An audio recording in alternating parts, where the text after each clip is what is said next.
Naik Presiden Soekarno 1945, 1966 Gestapo 30 SPKI.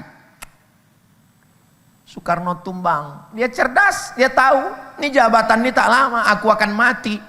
Akhirnya apa yang terjadi? Yang mengalir ke Presiden Soekarno Masjid Istiqlal. Itu Masjid Istiqlal Presiden Soekarno yang bangun. Terbesar se-Asia Tenggara. Brunei, Malaysia, Singapura, Manila, Filipina, Thailand, Patanis, Thailand, Bangkok, Indonesia terbesar. Assalamualaikum warahmatullahi wabarakatuh.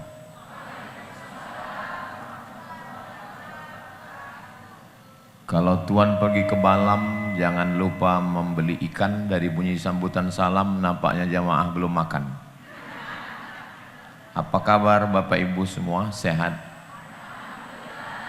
Alhamdulillahi Rabbil Alamin. Allahumma salli ala Sayyidina Muhammad wa ala ali Sayyidina Muhammad. Semoga kita semua mendapatkan syafaat Nabi Muhammad sallallahu alaihi wasallam. Amin ya rabbal alamin. Saya menyampaikan materi ini kurang lebih 30 menit. Nanti setelah itu kita ada tanya jawab, ada sharing dan seterusnya. Begitu Ustadz ya.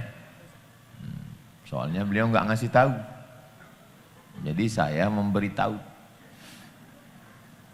Hadir bersama kita tokoh masyarakat, Bapak Haji Abdillah, Bapak anggota Dewan, Bapak Afif, guru-guru kita, Ustadz Dr. Sudiro, Ustadz Fadli Sudiro, Ustadz Iqbal Sauki, yang namanya tak saya sebut bukan karena saya nggak hormat, saya nggak ingat.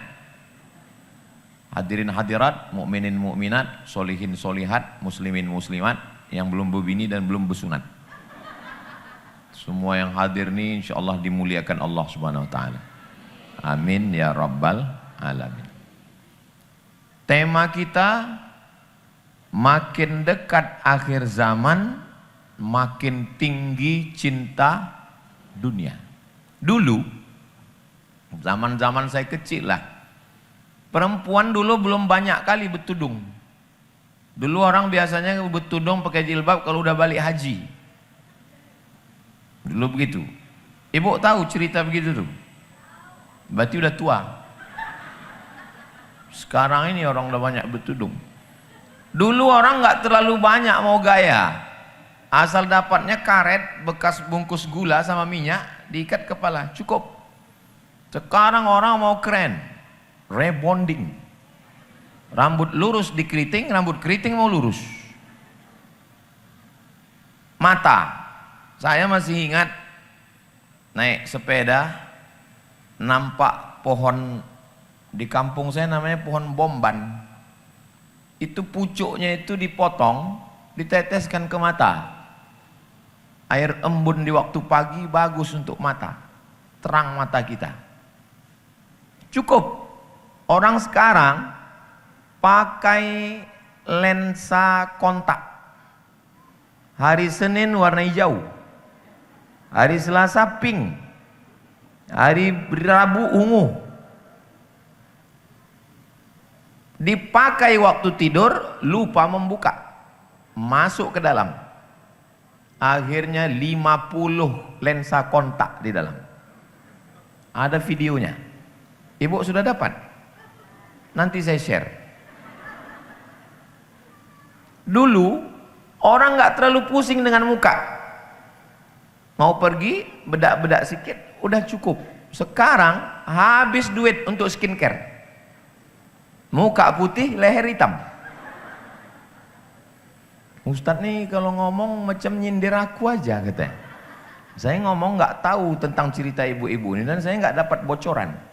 Kalau kebetulan yang saya ceritakan ini sama macam yang ibu bapak alami, itu kebetulan aja. Kunci dengar cakap saya ini satu, jangan tersinggung. Ada beberapa orang tersinggung, pulang meninggal. Ada yang tersinggung? Mak, takut orang nih. Dulu orang nggak terlalu penting baju bagus, yang penting menutup aurat. Dah selesai. Sekarang shopping center macam-macam merek, dari mulai yang original sampai yang KW. KW pun pakai kelas lagi, KW 1, KW 2, KW 3. Beli online, yang dipesan lain, yang datang lain. Ini yang saya ceritakan ini betul atau tak betul? Nah, ngaku semua orang ini betul. Dulu orang, saya masih ingat disuruh mak saya mengambil daun buluh, tahu buluh? Bambu. Daun bambu itu dibakar, habis itu digosokkan ke gigi.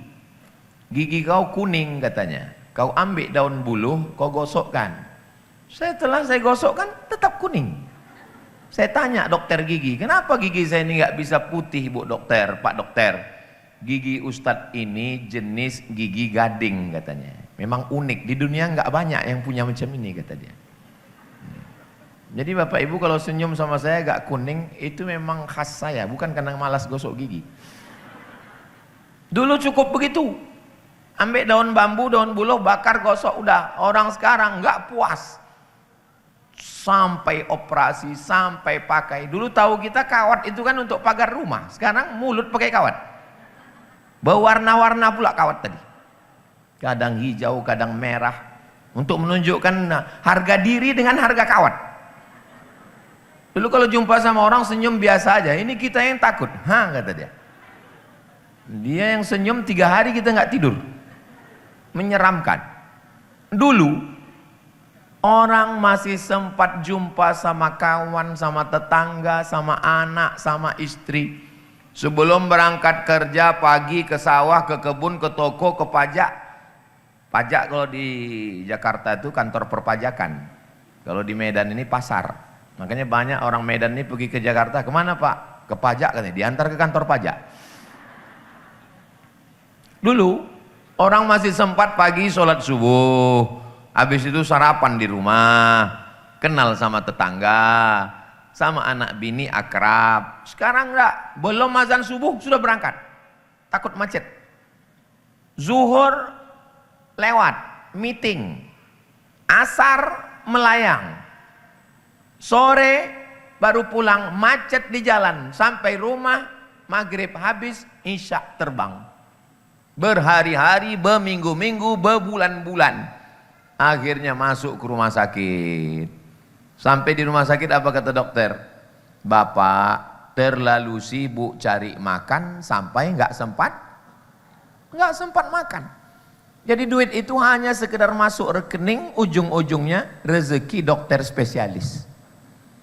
Itu maka anak-anak kecil nih kalau ditanya, kau mau jadi apa? Dokter kata dia. Karena banyak jatah dia di situ. Minum teh manis, jatah dokter. Apa namanya? Diabetes mellitus. Makan daging kambing, jatah dokter. Apa namanya? Jantung koroner. Makan santan, jatah dokter. Apa namanya? Kolesterol. Makanya dokter sama saya agak kurang senang dia. Tengoknya nggak ada penyakit kawan ini katanya. Saya alhamdulillah sampai sekarang nggak ada penyakit saya. Kenapa? Karena saya nggak pernah periksa.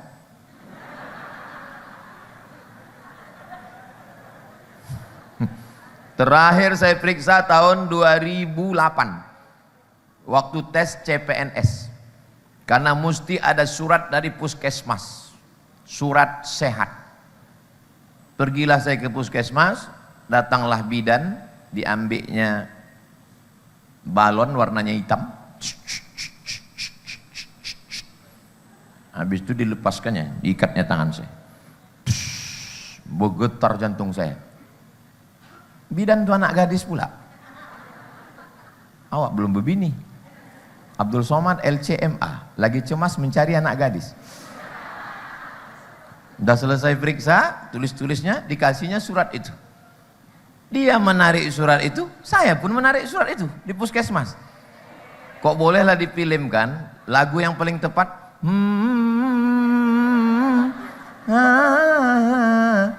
Saya heran, kenapa lah nggak dilepasnya? Rupanya belum bayar. Soalnya kalau di Mesir gratis semua. Tanya Bang Iqbal itu, Kami semua gratis, operasi usus buntu gratis. Setahun sekali cek kesehatan, harus bebas virus HIV AIDS. Di Mesir tiap tahun dicek, orang yang kena AIDS nggak boleh kuliah. Gratis semua. Padahal Mesir bukan kaya. Mesir susah. Tapi luar biasa perhatiannya. Tempat kita, jangankan sakit, sehat pun bayar. Dulu, sekarang gitu juga. Dulu, asal ada pakai alas kaki, orang menyebutnya selop Jepang. Tahu ibu selop Jepang? Asal ada selop Jepang, alas kaki tidak kena duri, udah cukup. Sekarang ada orang satu lemari isinya sendal aja. Hari Senin lain, hari Selasa lain, hari Rabu lain. Pakaian menunjukkan identitas. Orang ketergantungan kepada merek, branded. Kami tengok Ustadz sepatunya branded juga. Ini mereknya Casio, dikasih orang. Datang orang dari Jakarta. Dikasihnya sepatu. Saya nggak pernah tahu menahu tentang merek. Saya pakai, begitu saya pakai dipoto sama jamaah.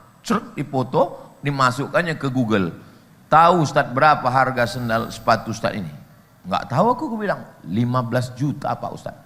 Langsung balik ke rumah, saya masukkan ke lemari, saya kunci. Sampai sekarang nggak pernah saya pakai.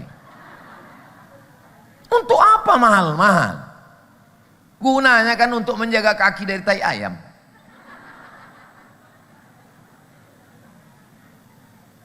Datang orang dengan napas tersengal-sengal. Kenapa Pak? Ada nampak Ustadz jam saya tadi di musola tempat wudhu tadi. Yang harganya 100 juta itu Pak Ustadz. Jam ini kan gunanya untuk ngasih tahu waktu sholat. Itu gunanya jam tangan. Tapi orang sekarang menunjukkan identitas sosialnya melalui jam tangan. Kalau jamnya murah, berarti derajat dia kelas ekonomi. Kalau jamnya mahal, VVIP. Very, very important person. Ini jam saya ini, lama-lama saya tengok, nggak ada angka 3-nya. Dikasih tahu anak saya, Azik, Babah, ya, itu jam Babah angka 3-nya itu tanggal, kata dia. Ayo kita pergi ke tukang jam. Disangkanya mau beli jam baru. Coba kau bawakan ke tukang jam pinggir jalan itu. Bilang apa sama dia, Bah? Hilangkan angka 3 itu, buang. Hidup sampai sekarang. Fungsi jam ini kan cuma mau ngasih tahu bahwa kita sudah ngomong 30 menit. Itu aja tujuannya. Ngasih tahu bahwa waktu sholat udah masuk. Ngapain kita pusing dengan status ini? Ustadz tentang masalah sepatu, tentang jam, jangan-jangan HP Ustadz mahal. Kita cek ya, gambar anak saya. Kalau mau ngecek handphone itu kapan dibeli, tengok foto pertama, tanggal berapa. Sebentar ya. Foto pertama gambar Sami waktu beli ini, buka foto, buka 8 Januari 2024. Sebentar lagi 2027. Berarti udah 3 tahun nggak ganti handphone. Apa kita pusing? Ini orang pusing masalah handphone ini. Keluarlah, apa merek yang tercanggih itu sekarang?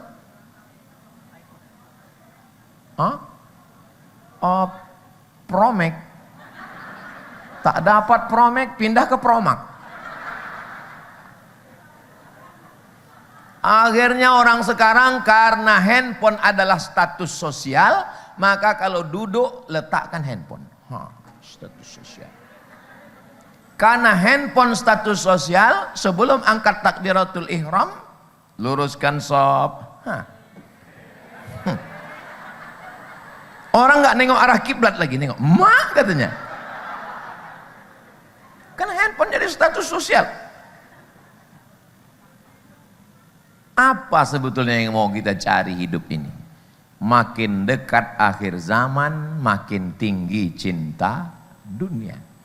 Dari ujung rambut sampai ujung gigi, sampai ujung kuku. Ujung kuku. Orang zaman dulu kuku dipotong, ini enggak disambung. Oh, pakai selang. Dikasih berbunga-bunga, ada pula kuku akuarium. Nah, kalau jumpa sama orang. Aku kalau nengok kuku orang panjang, satu yang kupikirkan, cemana dia cebok?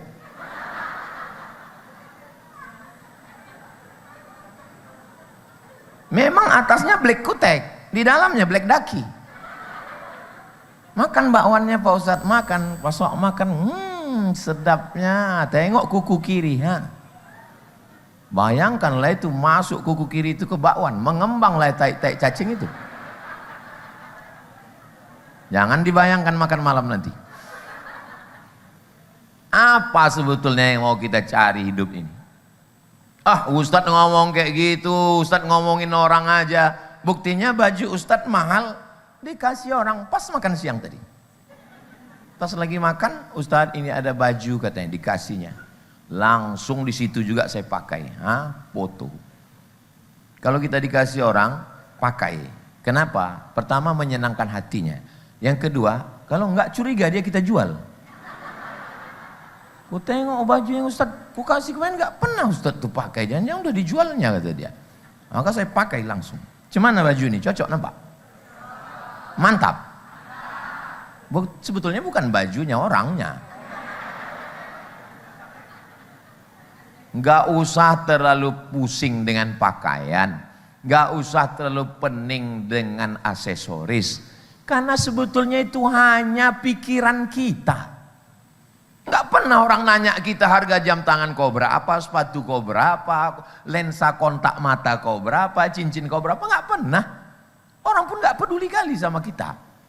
Kita aja yang sedang bermain-main dalam pikiran kita. Itu nama mazhabnya halu. Halu. Berhalusinasi. Akulah yang paling hebat karena gigiku sudah pakai kawat. Tolong yang pakai kawatnya tersinggung. Akulah yang paling hebat karena jamku mahal. Akulah yang paling hebat. Ustadz dulu ku tengok pakai cincin, ya selalu saya pakai cincin. Asal pakai cincin kena lelang. Asal kena cincin pakai lelang. Nggak bercincin aku lagi. Takut dilelang orang ini. Nggak pernah saya bisa pakai barang-barang bagus. Asal pakai cincin tengok orang. Cantik cincinnya Pak Ustadz, ku buka apa kayak bilang. Sorban, nggak pernah saya bisa sayang. Asal sayang sama saya sama sorban itu diambil orang. Makanya ibu jangan terlalu sayang sama suami.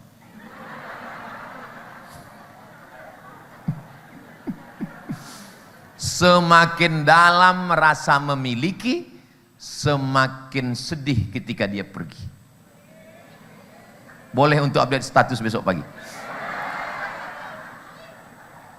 Semakin dalam rasa memiliki, semakin hanyut dalam kesedihan ketika dia pergi. Makanya ayat yang kita baca adalah lillahi ma fis samawati wa ma fil ard. Apa yang ada di langit, apa yang ada di bumi milik Allah, bukan punya kita.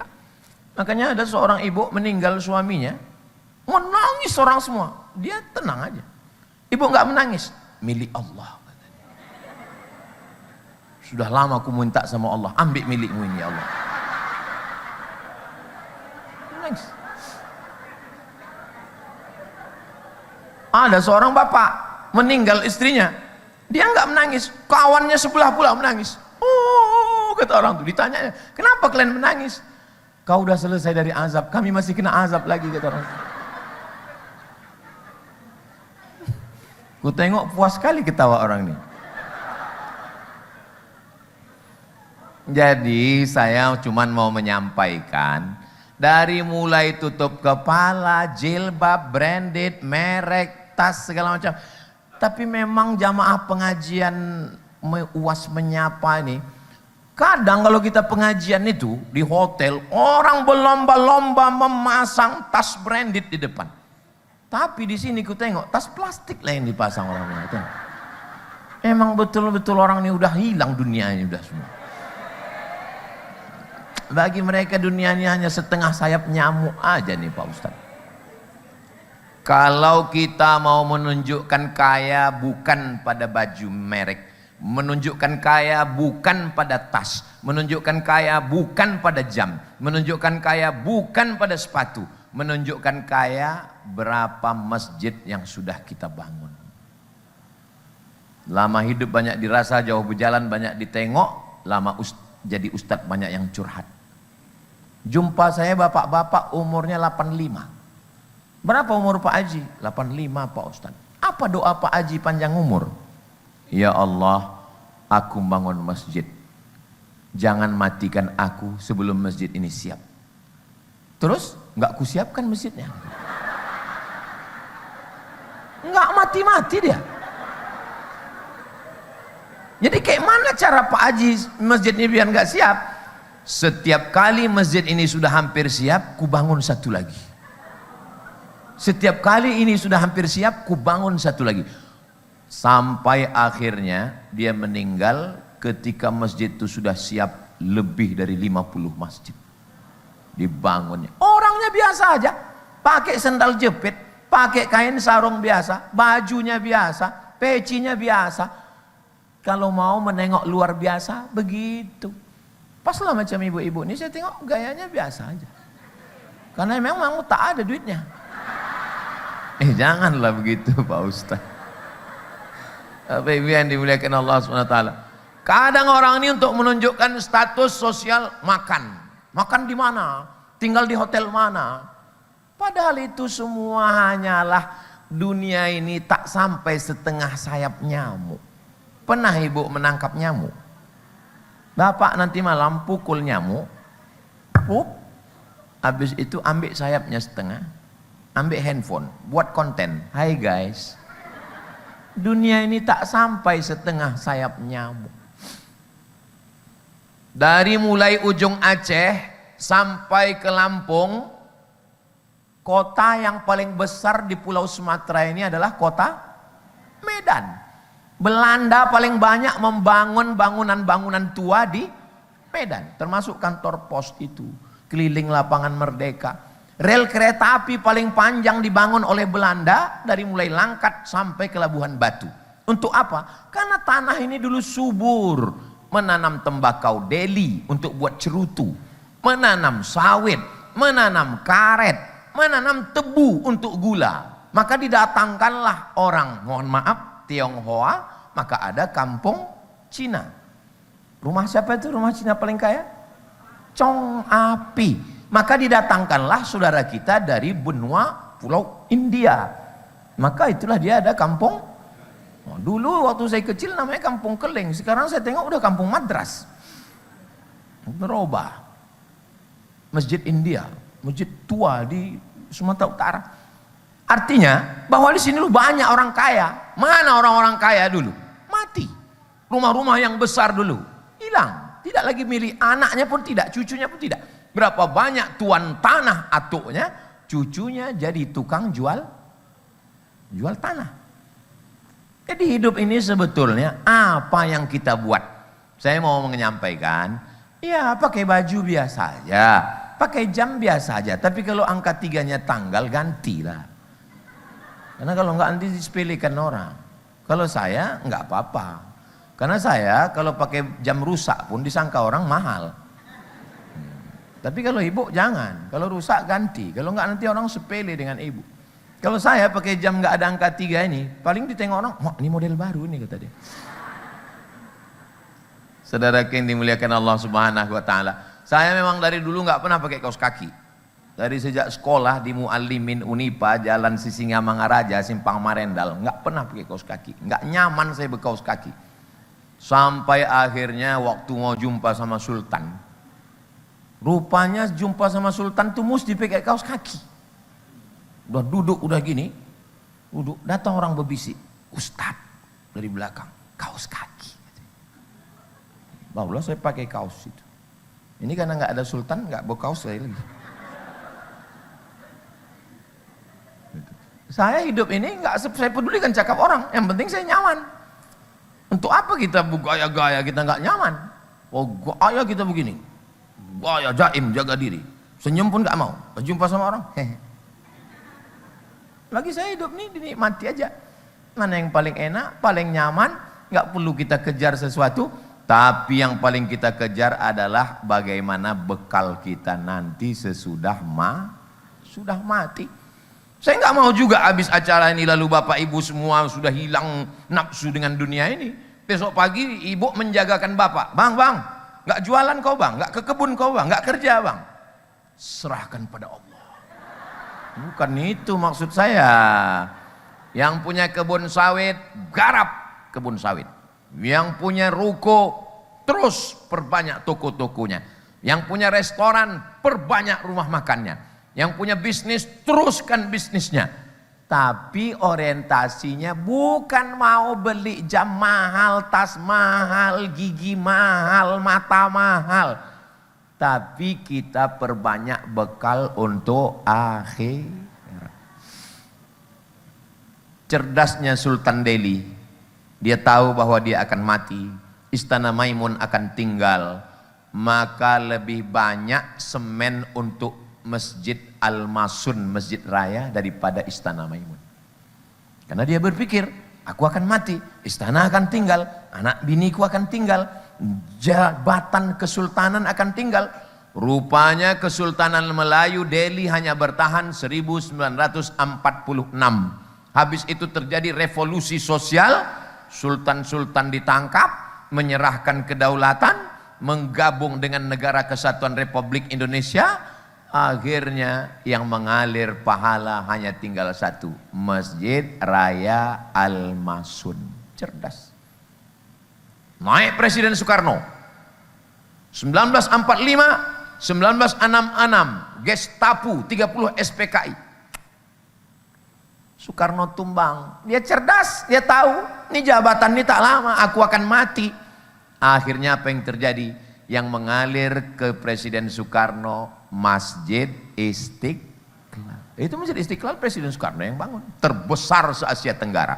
Brunei, Malaysia, Singapura, Manila, Filipina, Thailand, Patanis, Thailand, Bangkok, Indonesia terbesar. Habis rezim Orde Lama, tumbang, naik Soeharto 1966, tumbang 1998, jatuh Pak Harto, 32 tahun berkuasa. Dia cerdas. Apa yang mengalir? Mengalir Masjid Muslim Pancasila. Berdiri Masjid Muslim Pancasila. Setiap kabupaten kota nggak pakai kubah, bangunannya khas pakai menara Masjid Demak. Tanda tangan Presiden Soeharto. Bu Tin pun tahu dia akan mati. Dharma wanita ini nggak selamanya dia pimpin. Akhirnya dia bangun masjid di Taman Mini Indonesia Indah.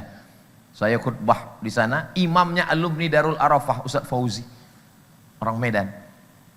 Masjid apa nih? TV One, Masjid At-Tin. Saya tangka itu dari Al-Quran, Wat-Tini wa Zaitun. Rupanya Ibu Tin. Berpikir cerdas.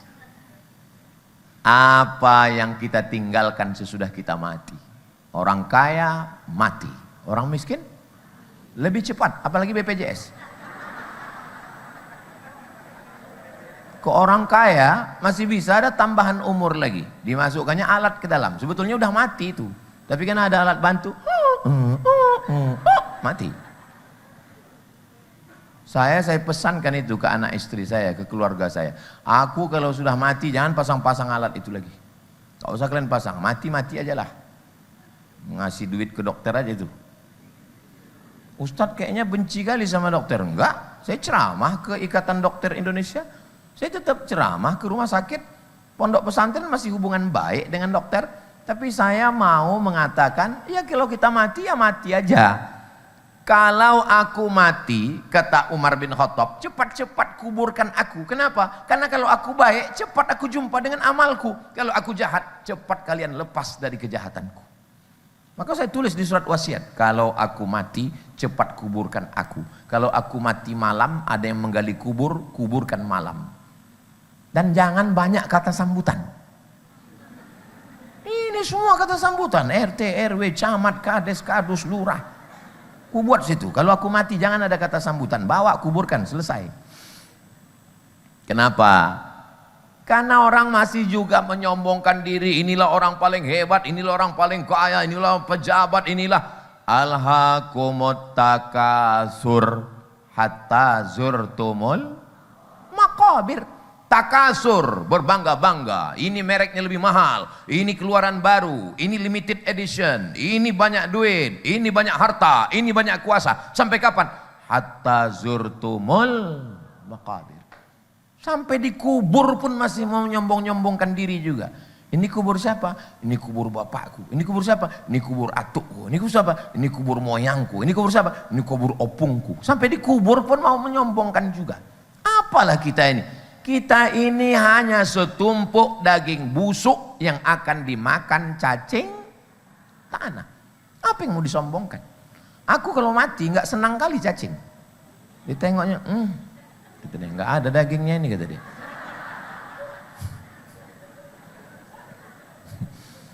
Tapi jangan gara-gara ini bapak ibu nggak makan. Sebetulnya hidup ini nggak berat. Yang berat itu memikirkan cakap orang. Zaman dulu kita kunci pintu, kunci jendela, duduk kita di kamar, tenang kita, nggak kita dengarkan cakap orang. Zaman sekarang kunci pagar, kunci pintu, kunci jendela, masuk kita ke lemari, tetap juga nggak tenang. Kenapa? Kita di komen orang, Facebook, Instagram, TikTok, grup WhatsApp yang paling banyak serangannya. Makanya saya di handphone saya ini nggak banyak grup, satu grup aja, grup tim untuk ngurus jadwal. Yang lain tuh nggak mau saya, asal dimasukkannya keluar, asal masuk keluar, dimasukkannya 3 kali saya blokir. Nah, membuat puning kepala aja, buat pusing aja.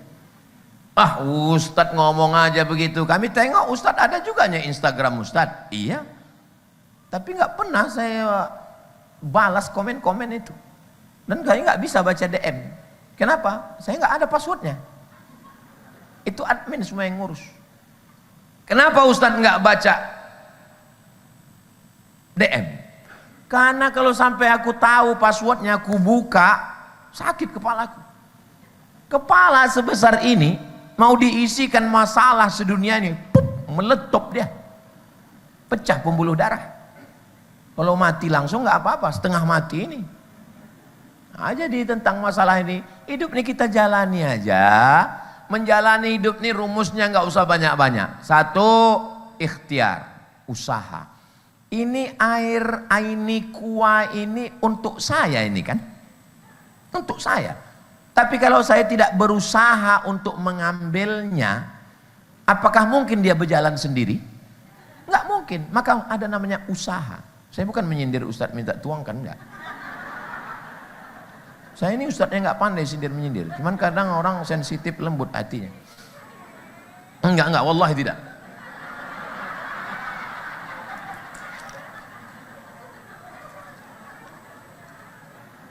Pertama usaha.